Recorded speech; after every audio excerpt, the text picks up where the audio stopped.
किसी जंगल में एक संत महात्मा रहते थे। सन्यासियों वाली वेशभूषा थी और बातों में सदाचार का भाव चेहरे पर इतना तेज था कि कोई भी इंसान उनसे प्रभावित हुए नहीं रह सकता था। एक बार जंगल में शहर का एक व्यक्ति आया और वो जब महात्मा जी की झोपड़ी से होकर गुजरा तो देखा बहुत से लोग महात्मा जी के दर्शन करने आए हुए थे। वो महात्मा जी के पास गया और बोला कि आप अमीर भी नहीं हैं, आपने महंगे कपड़े भी नहीं पहने हैं, आपको देखकर मैं बिल्कुल प्रभावित नहीं हुआ, फिर ये इतने सारे लोग आपके दर्शन करने क्यों आते हैं।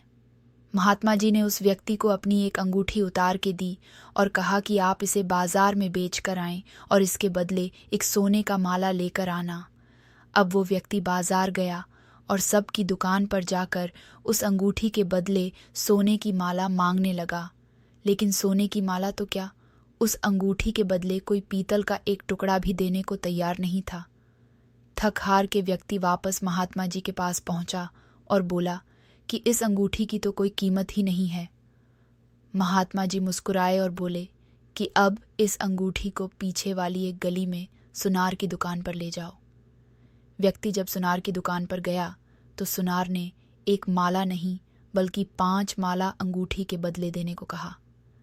व्यक्ति बड़ा हैरान हुआ कि इस मामूली से अंगूठी के बदले कोई पीतल की माला देने को तैयार नहीं हुआ, लेकिन ये सुनार कैसे 5 सोने की माला दे रहा है। व्यक्ति वापस महात्मा जी के पास गया और उनको सारी बातें बताईं। अब महात्मा जी बोले कि चीज़ें जैसी ऊपर से दिखती हैं अंदर से वैसी नहीं होती। ये कोई मामूली अंगूठी नहीं है बल्कि ये एक हीरे की अंगूठी है जिसकी पहचान केवल सुनार ही कर सकता था। इसलिए वह 5 माला देने को तैयार हो गया। ठीक वैसे ही मेरी वेशभूषा को देखकर तुम मुझसे प्रभावित नहीं हुए, लेकिन ज्ञान का प्रकाश लोगों को मेरी ओर खींच लाता है। व्यक्ति महात्मा जी की बातें सुनकर बड़ा शर्मिंदा हुआ।